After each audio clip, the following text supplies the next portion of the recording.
Hello students, कैसे हैं आप सभी लोग। आई होप सब कोरोना काल में बढ़िया होने चाहिए और सब बच्चे अपने स्वास्थ्य का विशेष ध्यान रखें। आज हम अपने स्ट्रिंग के टॉपिक को कंटिन्यू कर रहे हैं। आज का जो हमारा टॉपिक है वो स्ट्रिंग को लेकर है। आपने इससे पहले क्या देखा है कि स्ट्रिंग जो है बेसिकली क्या होता है, कैसे काम करता है, किस तरीके से स्ट्रिंग को रीड किया जाता है, किस तरीके से हम अपनी स्ट्रिंग को राइट करते हैं। इस तरीके की चीज़ें आपने यहाँ पर अभी तक पढ़ी हैं। अब बात यह है कि हम जो है स्ट्रिंग के कुछ फंक्शंस को यहाँ पर पढ़ने के लिए जा रहे हैं। सबसे पहली और इम्पॉर्टेंट बात यह है कि फंक्शन बहुत सारे हैं स्ट्रिंग में, बहुत ज़्यादा वैरायटी हैं। यहाँ पर हम सब कुछ फंक्शंस को इस्तेमाल करने वाले हैं और वन बाय वन हम अपनी कंटिन्यूटी रखेंगे वीडियो में। और हर प्रोग्राम का मतलब हर जो भी हमारा ये फंक्शन है, हर एक फंक्शन का हम लोग यहाँ पर क्या रखने वाले हैं, हम एक प्रोग्राम यहाँ पे बनाएंगे। सबसे पहले अगर मैं आपसे बात करूँ तो इन सभी फंक्शंस को यूज़ करने के लिए,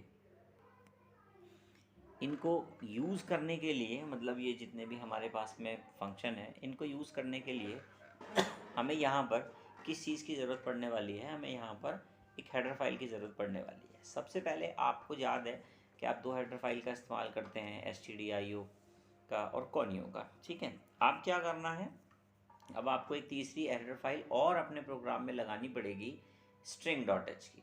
ये क्या काम करेगी, ये जो आप फंक्शन यहाँ पर देख रहे हैं ना, इन फंक्शंस को आपके प्रोग्राम में इंपोर्ट कराने का काम करेगी।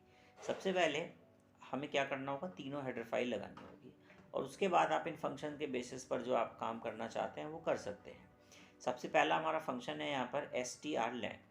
ये देखिए क्या करता है, लेन से जैसे आपको समझ में आ रहा है कि ये क्या काम कर रहा है, ये लेंथ काउंट करने का काम कर रहा है। देखिए आपका जो स्ट्रिंग है कलेक्शन ऑफ कैरेक्टर होता है, अब उसमें कितने नंबर ऑफ कैरेक्टर वहाँ पर आपके पास स्टोर किए गए हैं, तो उनको हम लोग काउंट करके ये बताते हैं कि हमारी स्ट्रिंग की लेंथ कितनी है। जैसे आपने लिखा स्ट्रिंग हेलो, तो उसकी लेंथ काउंट करने के लिए HELLO, कितनी लेंथ हो गई हमारी, 5 लेंथ हो गई। ठीक है जी। दूसरा होता है हमारे पास में strcat। ये कॉन्कैट करने का काम करता है, यानी कि दो स्ट्रिंग को आपस में जोड़ने का काम करेगा। मान लीजिए आपने दो स्ट्रिंग ले ली, एक हेलो ले लिया और एक मी ले लिया, तो आप क्या करेंगे, दोनों स्ट्रिंग को strcat के अंदर डाल देंगे और वो स्ट्रिंग क्या हो जाएगी, हेलो मी एक स्ट्रिंग हो जाएगी। यानी कि पहली स्ट्रिंग मान लीजिए S1 है और उसके अंदर हेलो पड़ा हुआ है, और दूसरी स्ट्रिंग S2 है उसके अंदर मी पड़ा हुआ है, तो आपको यहाँ पे क्या लिखना पड़ेगा, strcat S1, S2। तो जो S1 स्ट्रिंग है उसके पीछे जुड़ जाएगा। तो S1 स्ट्रिंग को जब आप प्रिंट कराएंगे तो यहाँ पर क्या लिखा हुआ आएगा, हेलो मी लिखा हुआ आएगा। S1 को प्रिंट कराएंगे, और जब आप S2 को प्रिंट कराएंगे तब क्या आएगा, जब आप S2 को प्रिंट कराएंगे तो खाली मी यहाँ पर लिखा हुआ आएगा। थर्ड है हमारे पास में strcmp। ये क्या काम करता है, ये कंपेयर कराने का काम करता है दो स्ट्रिंग को आपस में। ये पता करेगा कि स्ट्रिंग बराबर है या नहीं स्ट्रिंग छोटी है या बड़ी है। ठीक है जी। इफ़ की कंडीशन में हम इसको यहाँ पर इस्तेमाल करेंगे जिससे हम ये बता सकें कि स्ट्रिंग छोटी है या बड़ी है। फोर्थ नंबर पर हमारा आता है strcpy। strcpy का मतलब होता है कॉपी करने से।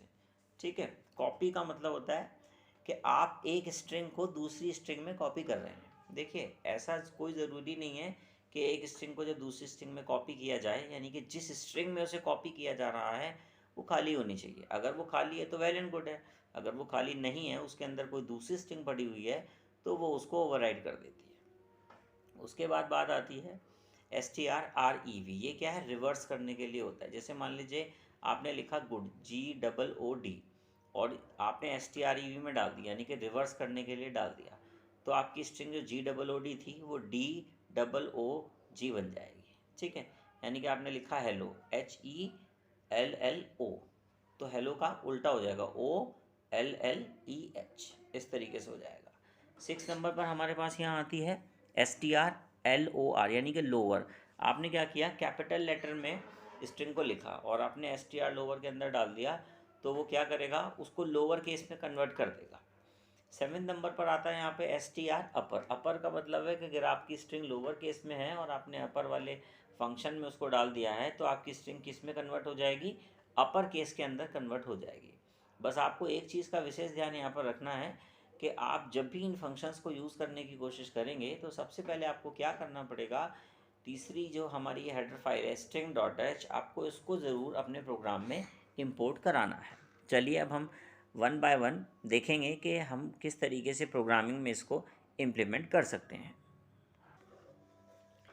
अब हम यहाँ पर एक strlen नाम का फंक्शन देख रहे हैं और उस फंक्शन के अंदर हम किस तरीके से काम करेंगे उस चीज़ को यहाँ पर देखा जाएगा। सबसे पहले आपको क्या करना है, सबसे पहले आपको ध्यान दीजिएगा 3 हेडर फाइल लगानी है। कितनी हेडर फाइल लगानी है? 3 हेडर फाइल लगानी है।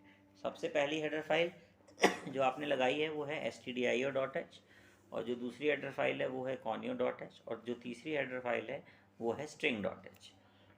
यहाँ पर मैं आपको एक बात बता दूँ कि जब आप हेडर फाइल बनाएंगे, मतलब तीनों हेडर फाइल जब ये आप लगा रहे हैं तो इसके सीक्वेंस का कोई वैल्यू नहीं होता है। आप सीक्वेंशली इसको कहीं पर भी रख सकते हैं। कहने का मतलब है आपने स्ट्रिंग पहले लगा दी, stdio बाद में लगा दी, conio सबसे ऊपर लगा दी, इसी से कोई फ़र्क नहीं पड़ेगा।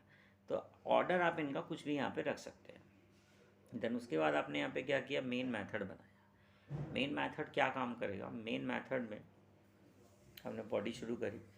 बॉडी शुरू करने के बाद जैसा कि आप जानते हैं हम लोग स्ट्रिंग के लिए काम कर रहे हैं, तो हम लोगों को यहाँ पे क्या बनाना पड़ेगा, यहाँ पर हमें स्ट्रिंग बनानी पड़ेगी। स्ट्रिंग क्या काम करेगी, जैसे हमने लिखा कैर, यानी कि हमने कैरेक्टर टाइप का एक S1 नाम का एरे लिया, ठीक है, और एरे का जो ब्रैकेट है उसके अंदर हमने उसका साइज़ दे दिया। साइज़ मैंने यहाँ पर जो दिया हुआ है वो 20 दिया हुआ है। आप यहाँ पे 50, 100, 1000 कुछ भी आप यहाँ पे साइज़ दे सकते हैं। ये क्या है, ये एक तरीका होता है कि किस तरीके से आप अपनी स्ट्रिंग को डिक्लेयर करते हैं, ठीक है। मेमोरी के अंदर आप ऐसे समझिए कि S1 नाम की एक स्ट्रिंग है और मेमोरी में एक 20 का ब्लॉक जो है वो S1 के लिए ऑक्यूपाई करा दिया गया है। फिर मैंने उसके बाद वहाँ पर एक इंटीजर i नाम का वेरिएबल लिया हुआ है। ये क्या काम करेगा, ये आपकी लेंथ को जो है स्टोर कराने का काम करेगा। देन उसके बाद क्लियर कर दिया आपने स्क्रीन को। क्लियर करना इसलिए इम्पॉर्टेंट होता है क्योंकि आपका जो पुराना आउटपुट आपने अपने कोड में जो चलाया होगा, पहले आउटपुट आ रहा होगा ना, उसको वो नीट एंड क्लीन कर देगा बिल्कुल आपकी कंसोल स्क्रीन को, ठीक है। देन उसके बाद आपने यहाँ पे क्या किया, प्रिंटएफ स्टेटमेंट लगाया। प्रिंटएफ स्टेटमेंट के अंदर आपने एक मैसेज दे रखा है एंटर द स्ट्रिंग। इससे क्या होगा, यहाँ पर आप अपना कोई भी स्ट्रिंग आप अपना एंटर कराएंगे। स्ट्रिंग एंटर कराते ही क्या होगा, फिर वो गेट्स कर लिया जाएगा। कल की जो वीडियो थी हमारी उसमें मैंने आपको गेट्स और पुट्स का प्रॉपर मीनिंग समझा दिया था। अगर आपने वो वीडियो नहीं देखी है तो आप पहले उस वीडियो को देखें और उसके बाद ही आपको गेट्स और पुट्स समझ में आएगा कि आप यहाँ पर गेट्स और पुट्स का यूज़ कैसे किया जा रहा है। आपको बता देता हूँ कि गेट्स का हमारा काम क्या है, कि गेट्स का मतलब होता है आप यूज़र से स्ट्रिंग को रीड करा रहे हैं और पुट्स कराने का मतलब होता है कि आप स्ट्रिंग को आउटपुट स्क्रीन पर प्रिंट करा रहे हैं। जैसे कि आउटपुट स्क्रीन को साथ साथ देखते हुए आप चलें कि आपने क्या लिखा हुआ है, एंटर द स्ट्रिंग, क्योंकि प्रिंटएफ की वजह से मैसेज आया है और आपने यहाँ पे क्या लिख दिया है, हेलो। तो हेलो क्या करेगा, S1 में स्ट्रिंग के अंदर हेलो जो है वो रीड हो जाएगा, ठीक है। देन उसके बाद हमने पुट्स लिखा हुआ है, तो जो भी आपने अपनी स्क्रीन में एंटर किया स्ट्रिंग को, तो वो स्ट्रिंग जो है आपकी वहाँ पर डिस्प्ले हो जाएगी। तो आपने देखा कि मैसेज आया एंटर द स्ट्रिंग, आपने वहाँ पे एक हेलो नाम की स्ट्रिंग डाल दी और उसके बाद जैसे ही आपने एंटर प्रेस किया तो आपका हेलो जो है वो स्ट्रिंग के तौर पर प्रिंट हो गया। ये यहाँ पे प्रिंट क्यों हुआ, क्योंकि आपने पुट्स नाम का जो फंक्शन लगा रखा है वो क्या काम करता है, आपकी स्ट्रिंग को प्रिंट कराने का काम यहाँ पर करता है। देन उसके बाद आपने लिखा कि i इक्वल्स टू strlen और ब्रैकेट के अंदर यहाँ पे आपने S1 नाम की स्ट्रिंग को एज ए पैरामीटर आप कह सकते हैं इसको पास कर दिया। अब ये जो strlen नाम का फंक्शन है ये एक प्रीडिफाइंड फंक्शन है। ये फंक्शन क्या काम करता है, ये स्ट्रिंग की लेंथ यानी कि स्ट्रिंग के अंदर नंबर ऑफ़ कैरेक्टर कितने हैं उसको काउंट करने का काम करता है और इसकी जो डेफिनेशन है वो कहाँ है, वो आपकी string.h नाम की हेडर फाइल के अंदर है। तो ये क्या काम करेगा, str1 की जो आपने हेलो लिखा हुआ है, S1 जो है वो हेलो लिखा हुआ है, तो उसमें ये काउंट करेगा 1 2 3 4 5। तो ये जैसे ही काउंट करेगा लेंथ को 5, तो ये कहाँ स्टोर करा देगा लेंथ को, आई के अंदर वहाँ पर उसको वो स्टोर करा देगा। देन उसको स्टोर कराने के बाद नेक्स्ट लाइन में चलेंगे, वहाँ पे लिखा हुआ है प्रिंट एफ, ब्रैकेट शुरू किया आपने, वहाँ पे इन्वर्टेड कॉमा में आपने लिखा लेंथ ऑफ, मैंने शॉर्ट में लिखा हुआ है, इसको आप लिख सकते हैं कि length of the string equals to %d slash n inverted comma close, फिर कॉमा, और उसके बाद मैंने आई लिख दिया। देन ब्रैकेट क्लोज किया, एंड ऑफ लाइन लगा दिया। तो इससे क्या होगा, जो S1 में जो लेंथ काउंट करके आई है वो कहाँ स्टोर हो गई थी, वो आई के अंदर स्टोर हो गई थी। तो हमने क्या करना है, हमने आई की वैल्यू है उसको डिस्प्ले करा लिया है। देखिए जैसे हमने लिखा था ना I equals to str length, तो ये क्या काम करेगा, एक तरीके से हमने फंक्शन को कॉल किया है, और ये प्री डिफाइंड फंक्शन है, और ये क्या कर रहा है, इंटीजर टाइप की वैल्यू को रिटर्न कर रहा है। तो रिटर्न करेगा जब ये वैल्यू को, तो हम उसे किसी भी वेरिएबल में स्टोर करा लेंगे। तो यहाँ पे हमने वेरिएबल में स्टोर करा लिया, आई नाम का एक वेरिएबल हमने यहाँ पे ले रखा है, वैल्यू आपकी यहाँ पर स्टोर हो जाएगी। देन उसके बाद हमने प्रिंटिंग स्टेटमेंट डाल दिया, और उसके बाद लेंथ ऑफ द स्ट्रिंग आपकी 5 प्रिंट हो गई। ये एक पहला तरीका है जिस तरीके से हम किसी भी स्ट्रिंग को रीड करा सकते हैं। देन उसके बाद आगे चलते हैं, सेकंड तरीका हम देखते हैं किस तरीके से किया जा सकता है। हमने लिखा i equals to str len, और ब्रैकेट के अंदर हमने इन्वर्टेड कॉमा में एक स्ट्रिंग, डायरेक्ट हमने यहाँ पे स्ट्रिंग पास कर दी गुड। देखिए हम एज ए यहाँ पे पैरामीटर आप इसको कह सकते हैं कि str len नाम का फंक्शन है, उसमें एक पैरामीटर पास किया है, और पैरामीटर में क्या है, एक्चुअल में हमारी जो स्ट्रिंग है वही हमने वहाँ पे कॉपी करा, मतलब पास कर दी है।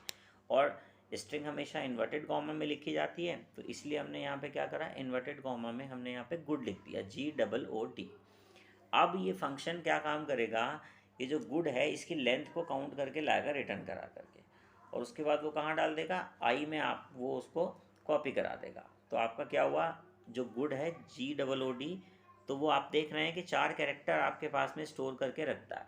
देखिए जब आपका ये स्ट्रिंग बनती है तो आप ये कहते हैं कि सर स्ट्रिंग जो है लास्ट में नल कैरेक्टर को डिनोट कराती है। इससे ये पता चल जाता है कि भैया जो नल कैरेक्टर है इसका मतलब है हमारी स्ट्रिंग यहाँ पर ख़त्म हो गई है। बेसिकली स्काई कोड्स पे काम करते हैं हम लोग, और हम जो नल बोलते हैं ना, नल कैरेक्टर, नल की अगर हम स्काई वैल्यू की बात करें तो वो उसकी स्काई वैल्यू 0 होती है। ठीक है, तो अभी हम अपने प्रोग्राम पे वापस आते हैं। हमने यहाँ पे क्या किया, गुड लिखा, और गुड में कितना लेंथ है हमारा, 4 है।